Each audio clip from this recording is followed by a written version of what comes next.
ఎవరికైతే అండగా నిలబడ్డామో 2014లో ఆ వ్యక్తి ఆ పెద్దలు ఇదే తిరుపతి నుంచి మనకి మాకిచ్చి స్పెషల్ కేటగిరీ స్టేట్స్ 5 కాదు 10 సంవత్సరాలను మాటిచ్చి మనల్ని గాలికి వదిలేసిన, మన భవిష్యత్తుని గాలికి వదిలేసిన, మోదీ గారు వదిలేసినా కానీ మనం ఏ రోజు అండగా నిలబడకపోయినా కానీ నేనున్నాను అని చెప్పి 4 సార్లు ఉత్తరప్రదేశ్కి ముఖ్యమంత్రిగా ఉన్న బెహన్జీ మాయావతి గారు ఈరోజు తెలుగు రాష్ట్రానికి, ఆంధ్ర రాష్ట్రానికి నేను అండగా ఉన్నానని చెప్పి ఈ రోజు మనకి భుజం తట్టి మనకి అండగా నిలబడడానికి ఈరోజు ఇచ్చేసిన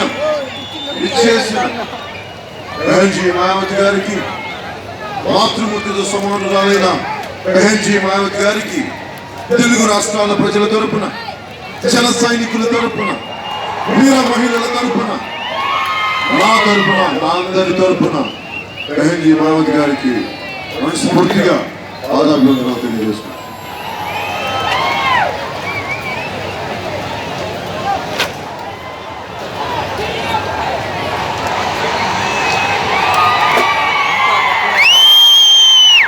ఇది సమయం చాలా మీటింగ్స్ ఉన్నాయి కాబట్టి కొంచెం మీరందరూ శ్రద్ధగా మాట వింటే మనం మాట్లాడచ్చు. ఇది తిరుపతి, ఉత్తరప్రదేశ్కి తిరుపతికి లింక్ ఏంటి, ఎలా ఉండాలి ఇవన్నీ చెప్పడానికి డైరెక్ట్గా ఎలక్షన్ పాయింట్కి వస్తున్నాం. జగన్మోహన్ రెడ్డి గారు కానీ, జగన్మోహన్ రెడ్డి గారి పార్టీ తరఫున తిరుపతి అభ్యర్థిగా నిలబడుతున్న కరుణాకర్ రెడ్డి గారు కానీ వీళ్ళందరూ ఏం చెప్తారు, మనకి అందరూ సమానం, చట్టాన్ని పాటిస్తామని చెప్తారు. వైసీపీ నాయకులు ఇక్కడ ఎయిర్పోర్ట్ అధికారులు చొక్కాలు పట్టుకుంటారు, పోలీసుల మీద దాడులు చేస్తారు. ఎవరన్నా సరే వాటికి పోటీగా అభ్యర్థిగా నిలబడితే వారిని నానా ఇబ్బందులు పెట్టి బయట ఇచ్చి గూండాగర్దీ చేస్తారు. 2009లో మీకు తెలుసు, కరుణాకర్ రెడ్డి గారు, చిరంజీవి గారు వచ్చినప్పుడు కెన్సిస్ హోటల్ నుంచి చేంజ్ చేశారు. ఇలాంటి కరుణాకర్ రెడ్డి గారు లాంటి వ్యక్తులు ఉత్తరప్రదేశ్ మొత్తం అణువున ఒక్కొక్క వీధికి ఒక్కొక్కరు ఉంటారు.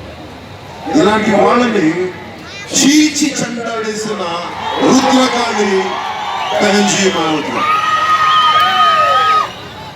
ఆవిడ స్ఫూర్తి తీసుకొని రాయలసీమలో కానీ, మన చిత్తూరు కానీ, మన తిరుపతి కానీ, మన తిరుపతి టౌన్లో కానీ గుండాగర్దీ చేసే, గుండాయిజం చేసే కరుణాకర్ రెడ్డి గారిని ఎదుర్కోవాలంటే ఒక్కొక్కరు ఒక్కొక్క మాయావతి గారి స్ఫూర్తి